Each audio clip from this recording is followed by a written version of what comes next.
कैसे एक छोटे से शहर से शुरू हुआ ज़ॉम्बी वायरस देखते ही देखते पूरी दुनिया में फैल गया। यहाँ जान बचाने के लिए पूरी ही धरती पर कोई भी जगह सेफ नहीं थी। इस बर्बाद हो चुकी दुनिया में फंसा हुआ एक परिवार सर्वाइवल के लिए घर से निकल पड़ता है। अब क्या वे ज़ॉम्बीज़ से बचने के लिए धरती पर कोई सुरक्षित जगह खोज पाएंगे या फिर वे भी बाकी सबकी तरह ज़ॉम्बीज़ का शिकार बनकर मारे जाएंगे, जानेंगे आज की कहानी में। फिल्म की शुरुआत में हम केल्विन को देखते हैं जो एक पुरानी बिल्डिंग में जागता है। यहाँ पिछली रात वो नशे में अपनी गर्लफ्रेंड एमिली और अपने एक दोस्त के साथ सो गया था। फिर जब वो अपनी गर्लफ्रेंड को देखने बाहर आता है तो देखता है वहाँ चारों और बहुत सारा खून फैला हुआ है। और फिर थोड़ा आगे बढ़ने पर उसे उसकी गर्लफ्रेंड दिखाई देती है जो दिखने में बहुत भयानक लग रही थी और केल्विन के दोस्त को खा रही थी। फिर जैसे ही उसकी नजर केल्विन पर पड़ती है तो वो उस पर भी हमला करने उसकी ओर बढ़ती है और डर कर केल्विन तेजी से वहाँ से बाहर भाग जाता है। मगर तभी अचानक रोड पर उसका एक्सीडेंट हो जाता है और वो बेहोश हो जाता है। फिर कुछ देर बाद केल्विन एक हॉस्पिटल बेड पर जागता है। यहाँ उसकी मॉम मेडिसिन, बहन डेजी और स्टेप फादर ट्रेविस उससे मिलने हॉस्पिटल में आ गए थे। फिर सबके वहाँ से चले जाने के बाद केल्विन वहाँ से कुछ कपड़े चुराकर बाहर भाग जाता है, जिसके बाद केल्विन माइकल से मिलने जाता है जिसने उसे वो ड्रग दिया था जिसे लेकर उसकी गर्लफ्रेंड एमिली लोगों को काटने लगी थी। केल्विन जानना चाहता था कि उस ड्रग में ऐसा क्या था जिससे उसकी गर्लफ्रेंड ने लोगों को खाना शुरू कर दिया था। तब माइकल उसे किसी बहाने से अपने साथ एक खाली पड़े पुल के नीचे लाकर उसे जान से मारने का प्लान बनाता है ताकि वो किसी पुलिस केस में ना फंसे। हालांकि केल्विन उसके पास मौजूद गन को देख लेता है और खुद के बचाव में गलती से माइकल को जान से मार देता है, जिससे वो बहुत डर गया था और फिर जल्दी से फोन करके अपने पेरेंट्स को वहाँ बुलाता है। वहीं अब इंटरनेट पर ऐसी कई सारी वीडियोस वायरल होने लगी थी जिसमें के बहुत सारे लोग इन्फेक्टेड होकर एक दूसरे को काटने लगे थे। पुलिस चाहे इन इन्फेक्टेड लोगों पर कितनी भी गोलियां क्यों ना चला दे, मगर गोलियों का उन लोगों पर कोई भी असर नहीं हो रहा था, जिसका मतलब है कि यह एक ज़ॉम्बी वायरस था जो कि अब धीरे धीरे करके लोगों में फैल रहा है। फिर केल्विन के बुलाने पर जब ट्रेविस और मेडिसन घटनास्थल पर पहुंचते हैं तो पाते हैं कि माइकल, जो कि केल्विन का कहना है कि मर चुका था, उसकी डेड बॉडी वहां से गायब थी, जिसे देखकर उन्हें लगता है कि शायद केल्विन की नशे की लत के कारण उसे कोई भ्रम हुआ होगा। और फिर जब वे उसे लेकर वहां से जाने लगते हैं तो तभी अचानक उन्हें रास्ते में माइकल अपनी ओर आते हुए नजर आता है, जो कि दिखने में काफी अजीब लग रहा था। और जब मेडिसन और ट्रेविस उसकी स्थिति का जायजा लेने गाड़ी से नीचे उतरते हैं तो तभी अचानक माइकल, जो कि अब तक एक ज़ॉम्बी बन चुका था, उन पर हमला कर देता है और उन्हें काटने की कोशिश करता है। हालांकि दोनों किसी तरह से बच जाते हैं। तब केल्विन अपने पेरेंट्स को बचाने के लिए उसे कार से कई बार टक्कर मारता है, जिससे माइकल को निश्चित रूप से मर जाना चाहिए था, मगर गंभीर रूप से चोटिल होने के बाद भी, यहाँ तक कि हाथ पैर पूरी तरह से टूटने के बावजूद भी माइकल अब भी उठकर उन पर हमला करने की कोशिश कर रहा था, जिसे देखकर वे तीनों समझ जाते हैं ये किसी तरह का भयानक ज़ॉम्बी वायरस है जो चुपचाप फैल रहा है। जिसके बाद डरते हुए वे तुरंत अपने परिवार के साथ शहर छोड़ने का फैसला करते हैं। और जब मेडिसन अपनी बेटी डेजी को फोन करती है तो पता चलता है कि डेजी अपने बॉयफ्रेंड के साथ है। फिर कुछ देर बाद जब वे तीनों वहां पहुंचते हैं तो पाते हैं डेजी का बॉयफ्रेंड जेसन काफी ज्यादा बीमार है और ट्रेविस देखता है उसे भी किसी ज़ॉम्बी ने काट लिया है, जिसका मतलब है कि अब जल्द ही वो भी ज़ॉम्बी बन जाएगा। खतरे को महसूस करते हुए फिर वे डेजी को साथ लेकर जल्दी से घर लौट आते हैं। यहाँ उनके आसपास के पड़ोस के लोग भी शहर से भागने की तैयारी कर रहे थे। तब ट्रेविस जल्दी से गाड़ी पर लदा माइकल का खून साफ करता है और फिर मेडिसन को बताता है वो अपनी एक्स वाइफ और बेटे को लेने जा रहा है और अगर वो समय पर वापस नहीं लौट पाया तो मेडिसन दोनों बच्चों को लेकर वहाँ से निकल जाए और वे उन्हें शहर से बाहर मिलेंगे। अब तक ज़ॉम्बी वायरस तेजी से पूरे शहर में फैलने लगा था और पूरे शहर में ट्रैफिक जाम बढ़ता जा रहा था। आर्मी प्लेन्स शहर के काफी करीब से उड़ रहे थे और शहर में लोग डरे हुए थे और शहर से बाहर भागने की कोशिश कर रहे थे। हालांकि ट्रेविस एक शॉर्टकट रास्ता लेकर जल्दी से अपनी फैमिली को खोजते हुए उनके पास पहुंच गया था। यहाँ आने वाले भयंकर खतरे से अनजान कुछ लोग पुलिस के खिलाफ प्रोटेस्ट कर रहे थे और भीड़ में ट्रेविस अपनी एक्स वाइफ क्लारा और अपने बेटे क्रिस को खोज लेता है। और फिर जब वे वहाँ से निकलने लगते हैं तो तभी अचानक पुलिस वाले एक इन्फेक्टेड औरत को शूट कर देते हैं और लोगों को लगा कि पुलिस जानबूझकर निर्दोष लोगों को मार रही है, इसलिए वहाँ दंगे भड़क जाते हैं और वहाँ इकट्ठा लोग हिंसक होकर सभी तरफ तोड़फोड़ और लूटपाट करने लगते हैं। ट्रेविस के पास भागने के लिए कोई रास्ता नहीं बचा था, इसलिए छिपने के लिए वो वहाँ पास के एक बार्बर शॉप के ओनर डैनियल से मदद मांगता है और फिर तीनों उस शॉप में छिप जाते हैं।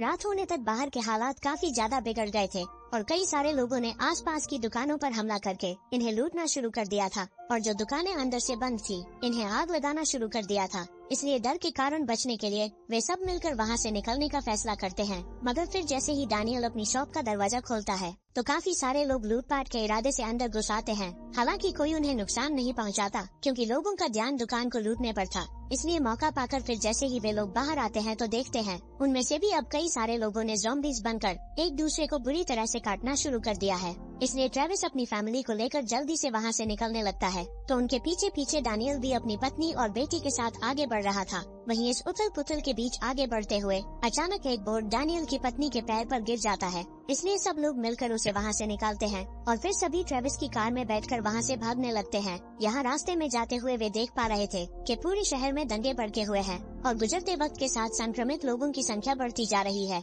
और आर्मी हालातों को कंट्रोल में लाने के लिए इन्फेक्टेड लोगों पर गोलियां चला रही है। दूसरी ओर केल्विन और उसका परिवार ट्रेविस के आने का इंतजार कर रहा था कि तभी अचानक दरवाजे पर हुए शोर को सुनकर वो सब बुरी तरह से चौंक जाते हैं। डरते हुए केल्विन पर्दा हटाता है तो पाता है कि पड़ोस के घर का कुत्ता खून में लथपथ है और काफी डरा हुआ लग रहा है। हालांकि जांच करने पर पता चलता है कि वो खून उस डॉग का नहीं है। तभी अचानक कुत्ता खिड़की की ओर भागता है और जोर जोर से भौंकना शुरू कर देता है। यहाँ देखने पर केल्विन को पता चलता है उनका पड़ोसी भी अब ज़ॉम्बी बन चुका है और उनके घर की ओर ही बढ़ रहा है। तब सेफ्टी के लिए केल्विन और उसका परिवार दीवार से कूदकर पड़ोस के घर से शॉटगन लेने जाते हैं जो कि एक मिलिट्री ऑफिसर का घर है जो वहाँ नहीं रहते। फिर डेजी खिड़की से देखती है कि उनका पड़ोसी ज़ॉम्बी उनके घर में घुस गया है और उसने कुत्ते को काट लिया है। उसी वक्त ट्रेविस घर लौट आता है और घर के अंदर आने पर देखता है उनका पड़ोसी ज़ॉम्बी में बदलकर अपने ही कुत्ते को खा रहा है। तब ज़ॉम्बी ट्रेविस पर भी हमला करता है और शोर सुनकर वे तीनों गन लेकर अपने घर की ओर भागते हैं। मेडिसन ज़ॉम्बी को शूट करना चाहती थी मगर ऐसा नहीं कर पाती और तभी डैनियल उससे गन लेकर उस ज़ॉम्बी को मार डालता है। फिर अगली सुबह घर से निकलने से पहले मेडिसन देखती है कि उनकी पड़ोसी रेचल भी अब संक्रमित हो गई है, जिसके बाद दोनों परिवार 2 गाड़ियों में बैठकर शहर से बाहर जाने के लिए निकल पड़ते हैं। लेकिन तभी मेडिसन देखती है कि उसकी पड़ोसी रेचल का हस्बैंड उससे मिलने आया है जबकि अब वो ज़ॉम्बी बन चुकी है। इसलिए मेडिसन उसे रोकने के लिए जल्दी से उसकी ओर भागती है मगर अब तक काफी देर हो चुकी थी और वो अपनी पत्नी के पास चला जाता है और तभी अचानक पीछे से कोई उन्हें शूट कर देता है। यह मिलिट्री सोल्जर्स थे जो कि ज़ॉम्बीज को रोकने के लिए आ चुके थे। मिलिट्री के आने से लोगों को राहत मिलती है क्योंकि अब उन्हें वहाँ से भागने की जरूरत नहीं है। सेना के लोग घर घर जाकर चेक कर रहे थे कि कहीं वहाँ कोई ज़ॉम्बी ना हो। हालांकि डैनियल अभी भी वहाँ से निकलना चाहता था क्योंकि वो आर्मी के काम करने का तरीका जानता था। जल्द ही हजारों की संख्या में सैनिक वहाँ पहुँच गए थे और तब लोगों को बताया जाता है कि वहाँ से 6 किलोमीटर के एरिया को आर्मी ने फेंस लगाकर पूरी तरह से सेफ कर लिया है और लोगों को 6 किलोमीटर के एरिया से बाहर न जाने की सख्त चेतावनी दी जाती है। फिर कुछ दिन गुजर जाने के बाद एक दिन क्रिस घर की छत पर बैठकर वीडियो बना रहा था कि आर्मी का कहना है कि सेफ जोन से बाहर कोई भी जीवित व्यक्ति नहीं बचा है और शहर पूरी तरह से तबाह हो चुका है। तो तभी अचानक वो देखता है सेफ जोन के बाहर के एरिया से कोई लाइट ऑन ऑफ करके सिग्नल दे रहा है। यहाँ शायद किसी को मदद की जरूरत है। तब क्रिस मेडिसन के पास जाकर उसे वो वीडियो दिखाता है कि शायद सेफ जोन से बाहर अभी भी कई सारे लोग फंसे हुए हैं, जिसे देखकर मेडिसन को मिलिट्री की कार्रवाई पर शक होता है और अगली सुबह वो खुद छत पर जाकर फ्लैशलाइट से देखने लगती है और पाती है कि क्रिस का कहना बिल्कुल सही है, जिसका मतलब है कि मिलिट्री आम लोगों से बहुत कुछ छिपा रही है।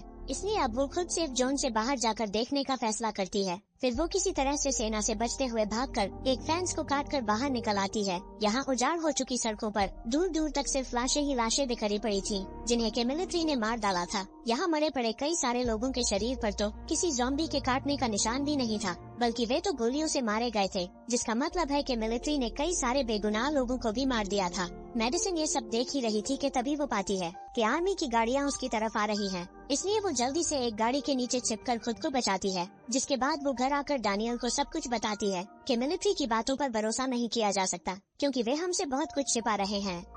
फिर उसी शाम डैनियल की पत्नी के पैर पर बोर्ड गिरने से आई चोट के कारण सैनिक जबरदस्ती उसकी पत्नी को मिलिट्री हॉस्पिटल ले जा रहे थे और वे डैनियल को उसके साथ चलने की अनुमति नहीं देते। वहीं लिस्ट में केल्विन का भी नाम था, इसलिए डेजी अपने भाई केल्विन को जल्दी से वहाँ से भागने को कहती है, मगर सैनिक उसे पकड़ लेते हैं और जबरदस्ती वहाँ से ले जाने लगते हैं। यहाँ ट्रेविस की एक्स वाइफ क्लारा, जो कि एक नर्स है, उन्हें बताती है कि केल्विन को सिर्फ नशे की लत है और वो इन्फेक्टेड नहीं है, मगर मिलिट्री डॉक्टर का कहना था वे रिस्क नहीं ले सकते, इसलिए वे केल्विन की भी जांच करेंगे। क्लारा डैनियल की पत्नी और केल्विन पर नजर रखने के लिए उनके साथ जाना चाहती थी और क्योंकि क्लारा एक नर्स थी इसलिए वे उसे साथ ले जाने के लिए मान जाते हैं। मगर दूर से ये सब देखकर मेडिसन को लगता है शायद क्लारा ने ही उसके बेटे के बारे में आर्मी को बताया है इसलिए अब वो ट्रेविस से भी झगड़ा करती है, क्योंकि आज सेफ जोन से बाहर की घटनाएं देखने के बाद उसे डर है कि कहीं वे केल्विन को कोई नुकसान न पहुंचाए। वहीं इस सब से हताश होकर जब ट्रेविस छत पर जाता है तो देखता है कि जो सर्वाइवर्स सेफ जोन से बाहर किसी तरह से बचे हुए थे, अब वहाँ से गोलियां चलने की आवाज आती है,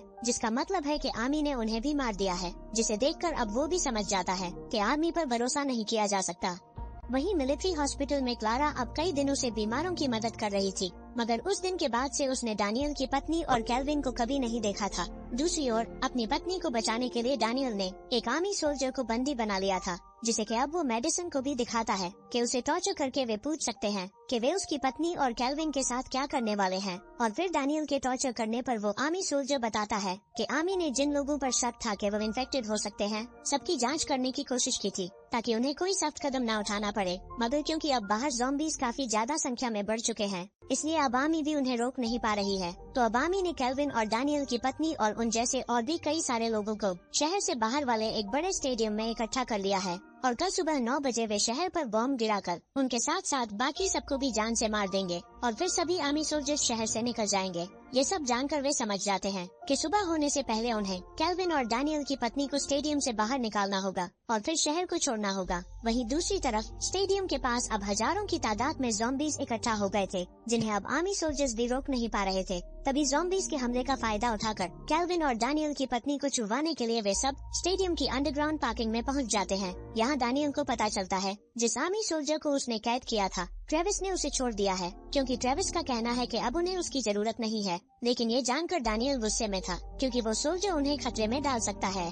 जिसके बाद क्रिस और डेजी को वहीं छोड़कर बाकी सब बेस के अंदर चले जाते हैं। उधर सेल में अब तक केल्विन ने विक्टर नाम के एक बड़े बिजनेसमैन से दोस्ती कर ली थी, जिसने उससे वादा किया है कि अगर वो उसे अपने साथ वहाँ से निकाल लेगा तो वो उसके पूरे परिवार को एक सेफ जगह पर रख सकता है। वहीं बाहर अब हजारों की संख्या में ज़ॉम्बीज फेंसेस को तोड़कर अंदर घुसना शुरू हो गए थे और आर्मी सोल्जर्स अपनी जान बचाने के लिए डॉक्टर्स को वहीं छोड़कर हेलीकॉप्टर्स में वहाँ से भाग रहे थे, जबकि कई सारे डॉक्टर्स अंदर फंसे हुए थे, जिनमें क्लारा भी शामिल थी। दूसरी तरफ केल्विन किसी तरह से जुगाड़ लगाकर अपने साथ विक्टर को भी सेल से बाहर निकालने में कामयाब हो गया था और वहाँ मौजूद दूसरे बंदी बनाए गए लोग भी उनसे मदद मांग रहे थे, मगर विक्टर केल्विन को ऐसा करने से रोकता है, क्योंकि उन्हें जल्द से जल्द वहाँ से बाहर निकलना होगा। फिर उनके वहाँ से निकलने के कुछ देर बाद ही बाकी के लोग उन्हें खोजते हुए वहाँ पहुँच गए थे और दूसरों से केल्विन के बारे में पूछने पर उन्हें पता चलता है कि केल्विन विक्टर नाम के एक बिजनेसमैन के साथ पहले ही वहाँ से निकल चुका है। फिर वहाँ से आगे जाने से पहले ट्रेविस बाकी लोगों के सेल भी खोल देता है ताकि वे खुद को बचा सके।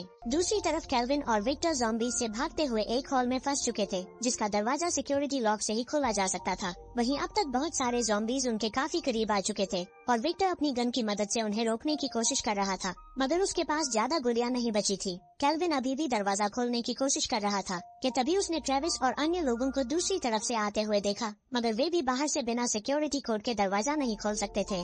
जब लग रहा था कि वे अब नहीं बच पाएंगे, तो तभी अचानक क्लारा ठीक समय पर आकर अपने आईडी कार्ड की मदद से दरवाजा खोल देती है, जिससे वे दोनों बच जाते हैं। फिर डैनियल के अपनी पत्नी के बारे में पूछने पर क्लारा दुखी होकर बताती है कि वो इन्फेक्टेड थी, इसलिए सेना ने उसे मार दिया था। जिसके बाद वहाँ से बाहर निकलने के लिए वे सब अंडरग्राउंड पार्किंग में जाते हैं। यहाँ उनकी गाड़ियाँ थी, मगर तभी अचानक वो आर्मी सोल्जर जिसे डैनियल ने टॉर्चर किया था, बदला लेने के लिए वहाँ आकर डैनियल की बेटी अफिलिया को गोली मार देता है। ट्रेविस जल्दी से सोल्जर पर हमला करता है, क्योंकि उसे पछतावा हो रहा था कि उसे उस सोल्जर को छोड़ना नहीं चाहिए था, और गुस्से में वो उस पर लगातार हमला करके उसे जान से मार डालता है। खुशकिस्मती से गोली अफिलिया के कंधे को छूकर निकल गई थी, इसलिए उसकी जान बच गई थी। जिसके बाद वे सब विक्टर के साथ जाने के लिए वहाँ से निकल पड़ते हैं। यहाँ रास्ते में वे देख पा रहे थे कि उनका पूरा शहर बुरी तरह से तबाह हो चुका है, और फिर कुछ देर के सफर के बाद वे सब विक्टर के एक प्राइवेट फ्लैट में पहुँच जाते हैं। यहाँ से अब वे सब विक्टर की एक प्राइवेट बोट से समुद्र में चले जाएंगे। यहाँ पानी में उन्हें ज़ॉम्बीज से भी कोई खतरा नहीं होगा।